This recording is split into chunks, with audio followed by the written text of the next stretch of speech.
welcome to the Back Porch Education Podcast, a show where we talk about how to educate ourselves and those we love. Today, is education a game show? Get your education.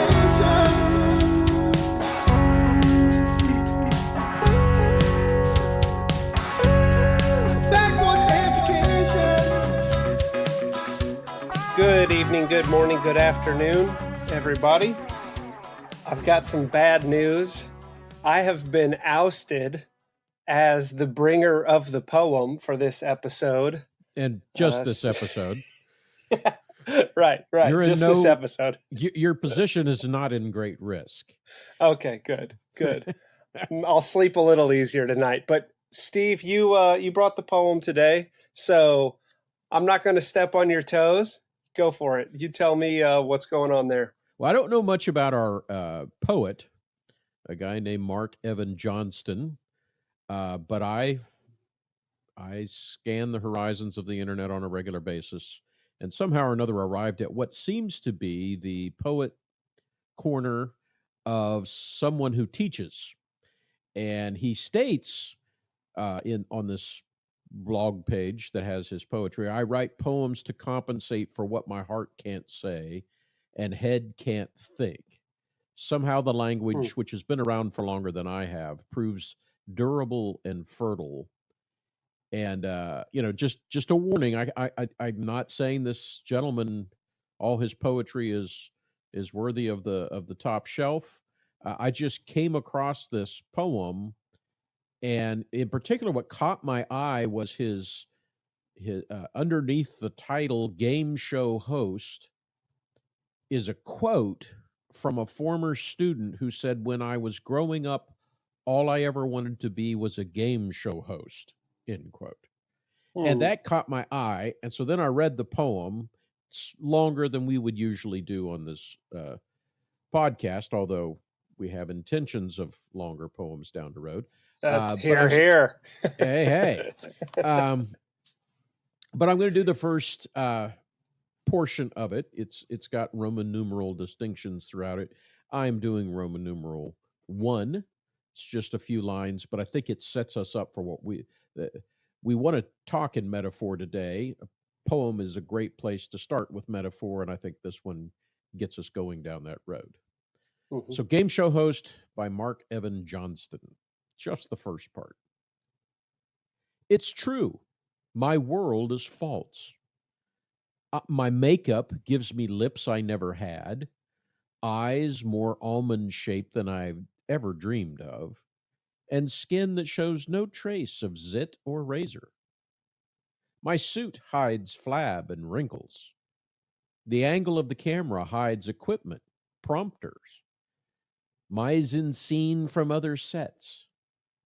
The counters the contestants sit behind hide polyester pants, brown shoes, broken zippers, laddered hose.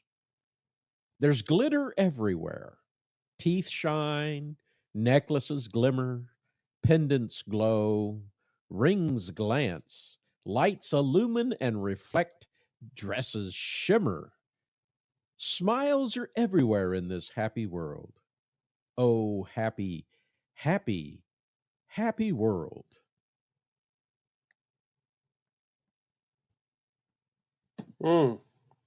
Okay.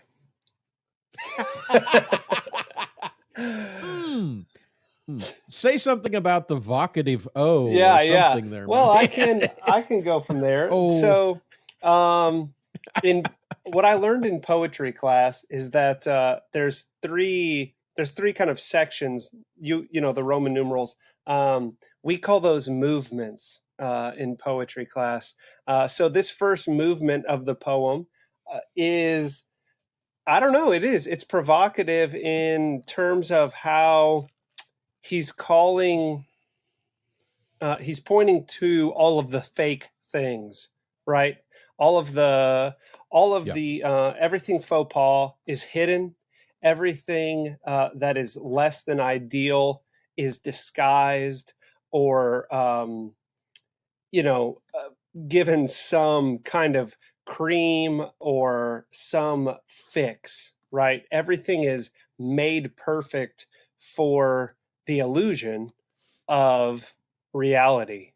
And so, yeah, I mean, that's that. This is a really good poem to kind of start our conversation, I think, because our poet, Mr. Johnston here, is really hamming up or really honing in on that notion of fake reality, right?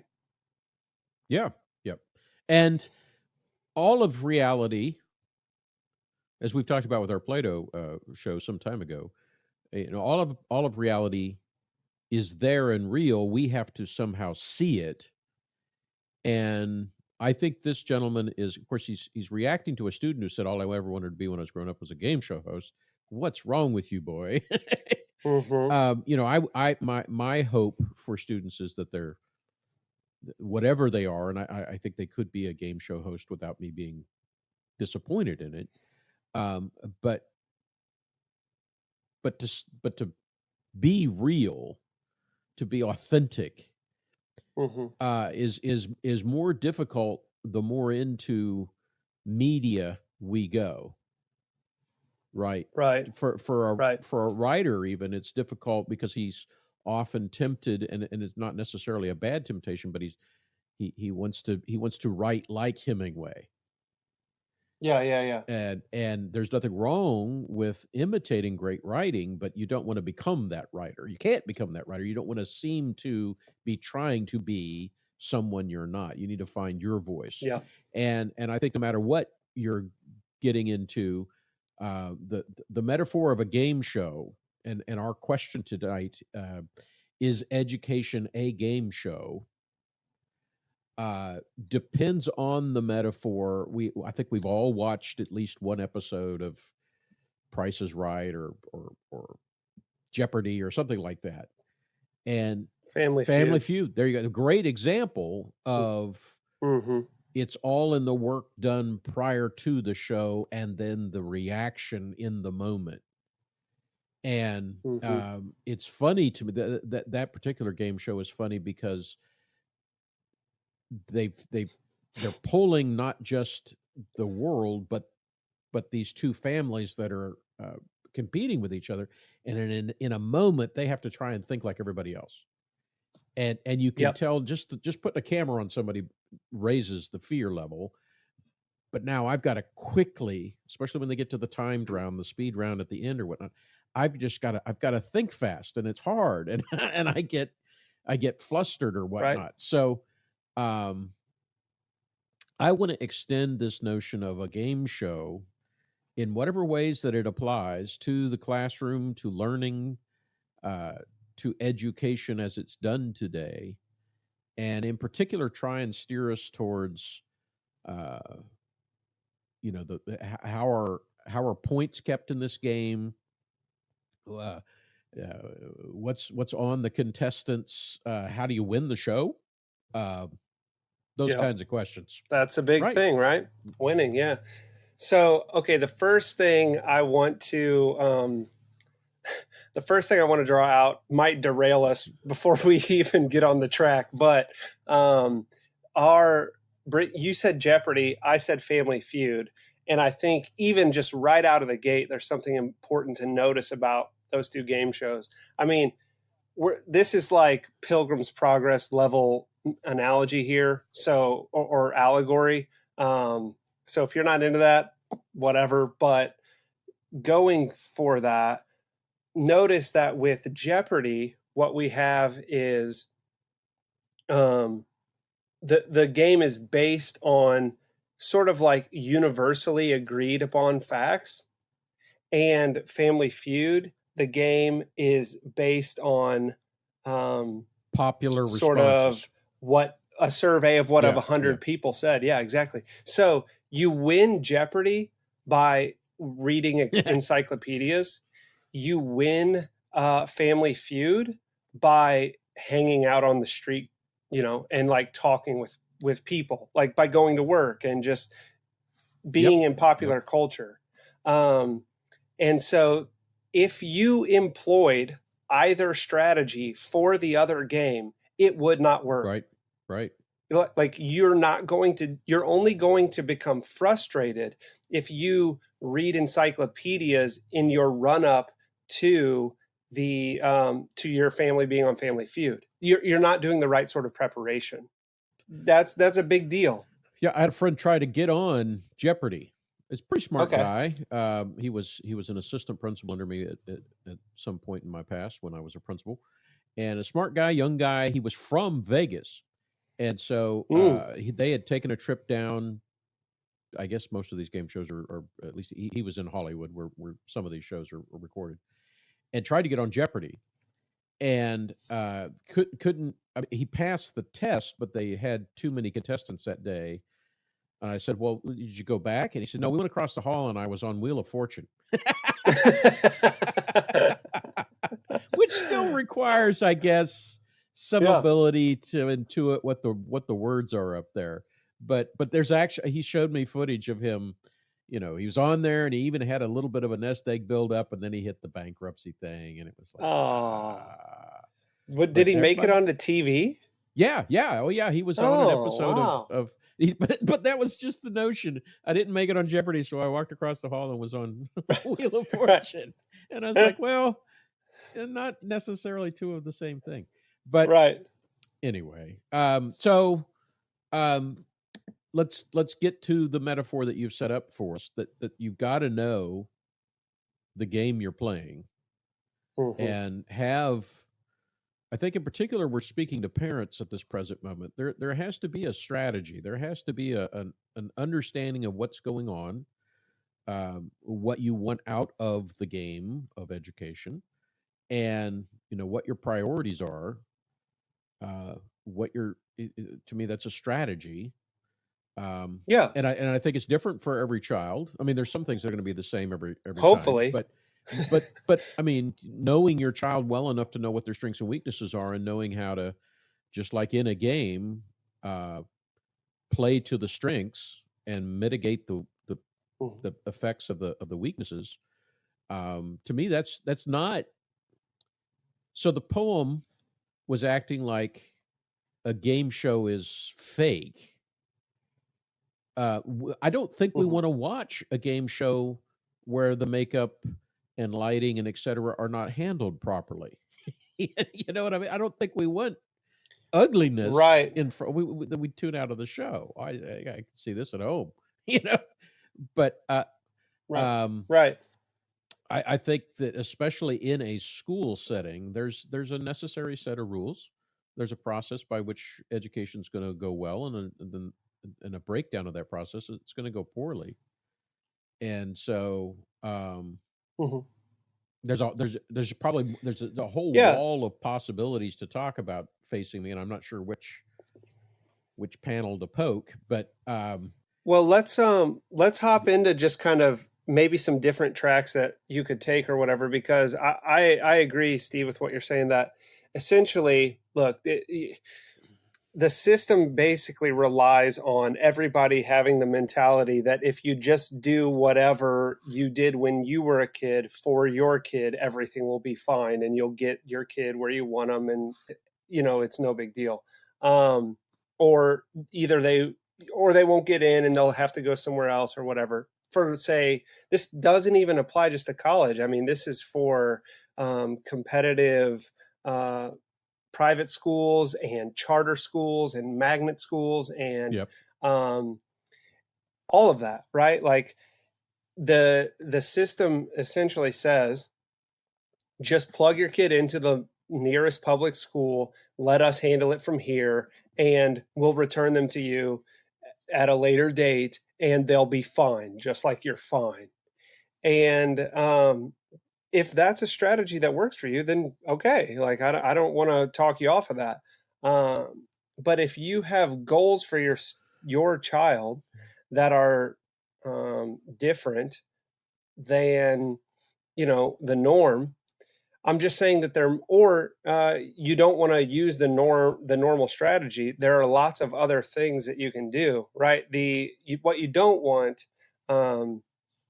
is to end up in a situation where you felt like you don't know you don't know what's going on, or your child is wasting or losing time. And so by Yep. knowing where you're Yep. going, you're going to find out how to get there, but it's not until you know where everybody needs to end up. Well, almost every game show's got the objective is to gain the most points, the highest dollar amount. You know, a Right. lot of game shows, of course, aimed at the making of money, which in Mm-hmm. and of itself might be a metaphor for education these days. Yeah. Yeah. But from your point of view, is it grades? I guess that's the point system for the game show. Grades are an important point. Grades are a very important aspect of the point system. Yeah, for sure. So we have, I guess, the end points that you're looking for is this GPA, as close Mm-hmm. to a 4.0 as possible. These days, of course, with weighted GPA, taking Mm-hmm. advanced level courses, advanced placement AP courses, or honors levels courses or whatnot. Um, I've known students graduate with higher than a 4.0 Sure. because you get extra points for taking the harder Right. stuff. Um, Right. and we've talked about recently the fact that that number may not always it always requires interpretation. Mm-hmm. I think generally speaking, a GPA at least indicates somebody who's learned how to play the game well. Yes. I don't know how much more than that it indicates. I don't know how it relates necessarily to wisdom and virtue. It may, but they've at least been canny enough to go to succeed at this game. As I understand it, I got to have a high GPA, so I'm going to accentuate my strengths, seek tutorial help, or work my way around the difficulties. If Mm-hmm. foreign language is my bag, I'm going to take as much of that as I can. If Right. if math isn't, Math. I'm gonna You know. I'm gonna deal with my knowledge of myself in a way that GPA stays as high as it possibly can, even with my weaknesses in place. Right. Yeah. And whether or not that's good or bad is of not much import at right now. All we're saying is, or all I want to say about that is, it's effective. That's an effective strategy, and what I mean is, it helps you get what you want. Um, Steve, going back to what you just asked about grades and wisdom and virtue, I think that you would have to go to the teacher who gave the student an A and say, hey, what does your grading system have to do with wisdom and virtue? And if they look at you like, what? Well, then probably not much. If they think, I don't know, but I do want to say that it's in some way connected, well, then perhaps it is. Yeah, But yeah, the grade may or may not, but that's an effective strategy, right? This idea of moving, like understanding yourself and hopping into the classes that are going to allow you to put up the best final number for your GPA. all right. Well, and I want to talk about the fact that just as in a game show, you have a contestant, a host, and an audience. There's different perspectives coming in with education as well, and I want to pursue that part of the metaphor if we can. Okay. The perspective of the showiness of education changes a little bit depending. I think most of what we've talked about so far is aimed towards a parent who Mm-hmm. probably feels as though they are a spectator, but they're the family out in the crowd, right? Right. The camera always pans over and they all stand up and yell and everything. They're cheering, but the contestant is the student. And I don't think education's healthy if the student only feels like it's a game. Good. They need to feel that there's worth to this. But I think that if they don't like the fact that there's a game like feel to it, that's also going to cause frustration with school because because there are rules, there's a process here, and a lot of hopefully what you learn in school, skill wise, art wise, is going to stick with you the rest of your life. But some of the things, learning how to take Cornell type notes, or how to work your way through a multiple choice question or something like that, are skills that are directly related towards formal schooling. Mm-hmm. And I think sometimes kids, and sometimes the school itself, the game show itself, emphasizes that aspect to the point where the kid feels like I'm trapped in a game show, and starts to feel like the poem we read, that Right. that is fake. This isn't Right. real. All of these rules are arbitrary. Exactly. Yeah. And so I think that, as you said earlier, part of this discussion is aimed at the game show host, the teacher, Hmm. who has to Okay. keep the game going, right? Yeah. He's got expectations on him from the parents, from his administrator, and even from the Right. student. Every teacher has gone through the experience of having to try and teach students how to play the game within his context. And you go right next door from my English class to the science lab, the game changes. It's not the Yeah. same exact, and it can't be the same thing. And No. and so the game show host is the guy that's trying to relate. And I know the problem with our metaphor is that we emphasize, when we watch a game show, we know Pat Sajak isn't that interested in who the contestants are, that sort of thing. But he's asking them a few questions. He's trying to relate to them. He's trying to personalize it. He's trying to put them at ease. He's trying to get them familiar enough with the surroundings that they can play the game. And I think that Mm-hmm. that's a worthwhile part of the metaphor.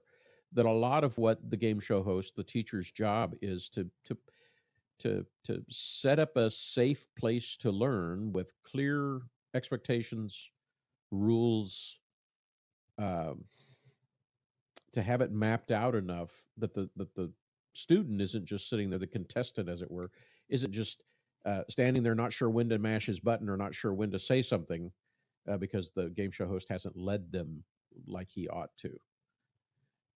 Yeah. Okay, dude. So one thing that I love about metaphors is the ambiguity of them, or just the uh, manifold sort of interpretations that necessarily come out of them. Because you saying that the teacher is the host, I hadn't even considered that. For me, like when I was thinking through that, this metaphor, I was more focused on, The contestant. well, no, actually, that like either the college entrance reps, right, like admissions counselors, Oh, or I got you. potential employers, For the if you're not host. going the college route. No, them as the like, well, sort of as the host, but actually like that sort of group as the consumers of the show, like as the audience, right? And so then the I guess that would leave the students still as the contestants, right? But the host would be something more like, um, oh, I don't know. In some respects, the school, I guess, but actually, it's more like admissions guides, or just people who are kind of like the talking heads of education. Like college board or something. The people Yeah, like College setting up Board, the tests and or like Back Porch Education podcast. yeah. So if only we had that power. Right. Well, so here's why I chose. To me, if we're going to use the metaphor, one of the big points of a game show, anyway, is the end result. Yeah. Right? Most of them are playing for money, Hmm. or to win a trip, Hmm. or to be the champion, or something like that. And So what's behind the curtain then? What is behind curtain number one? If you win the education game, what do you get out of it? Okay. Yeah, I want to answer that, but I want to say before we move on that when you put the teacher in the role of host, what I really love about that working of the metaphor is the agency or the power that is given to the teacher to help a student and to affect like real lasting consequence in their life. So I love that. And Now, let me go ahead and take us further away from what we're talking about. Great. By making the teacher the game show host, then you come up with this parlor game for professional development in schools. Which game show host are you? And then it's Chuck Woolery or Alex Trebek. Everybody wants to be Alex. Or yeah, Pat of course. Sajak or Drew Carey. Heaven forbid. That's probably who people would. Yeah. Or Bob Barker. And then Bob Barker. and then you're off into the whole. What's the golf movie with Adam Sandler? Sandler. I almost went there, but I thought, well, I better not. Well, if you think you better not, then I will. So, so I do think that the part of the beauty of a metaphor is that it can be come at from a number of different ways. There's a number of different audiences, a number of different contestants, a number of different game show hosts that fit the metaphor when you're talking about education. But let's wind ourselves up at the end. If I go on Wheel of Fortune and I'm good at spinning and figuring out what those crazy letters are and buying vowels at the appropriate moment, and get both halves of the car, for instance. At the end, I've got money, I've got maybe a car or a trip. I walk out of there after signing a form for Uncle Sam, where most of what I've won, I get to keep. Sure. And that's a fascinating aspect of the metaphor to me is I think that there are contestants in the education game who, if they don't hit bankruptcy, they only get sort of the consolation prize. You know what I'm saying? They don't get much out of the education game. And I don't even know if it's always because they've been playing it wrong. I think various things have not made it permanent for them, whereas others seem to revel in the education game, come out of it with all kinds of prizes, obviously come out of it with diplomas, come out of it with opportunities that game has provided them that they would have never had they not played the game. Yeah. There's all kinds of stuff, man. I feel like we just scratched the surface, and what I really want to do as we're kind of drawn to a close here is put it to our audience and say, if this metaphor was generative for you, if this was helpful and you would like to hear us talk more about it, because I know I can anyway. There's a lot of stuff that we haven't, gotten into yet. Let us know, and we'll go for it. If not, if we don't hear anything, we'll just move on to the next thing. But there's a lot. It's a good general plea. We do value our audience and want to hear from you. You've got the ability to make comments through Facebook, which we do read, and you also have the ability to make comments on our website. So please keep the conversation going.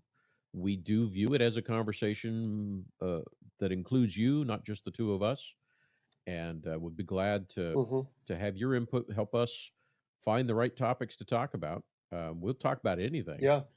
So that's right. And Jason, believe it or not, has a poem for just about anything, and if it doesn't fit, he'll read it anyway. That's right. So, I have maybe some suggestions of poems is where we'll get. Hey, bring it on. Be like my students with the poetry recital. They'll be finding as short They'll be sending in little 5-liners for here. Have Jason read this one. There you go. Perfect. Great. All right, guys. Well, until next time, always remember RSTLNE. Get your education.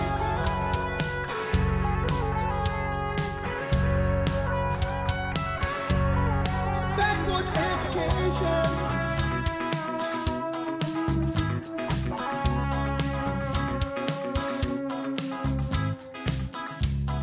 You can't have your meat if you don't eat your vegetables.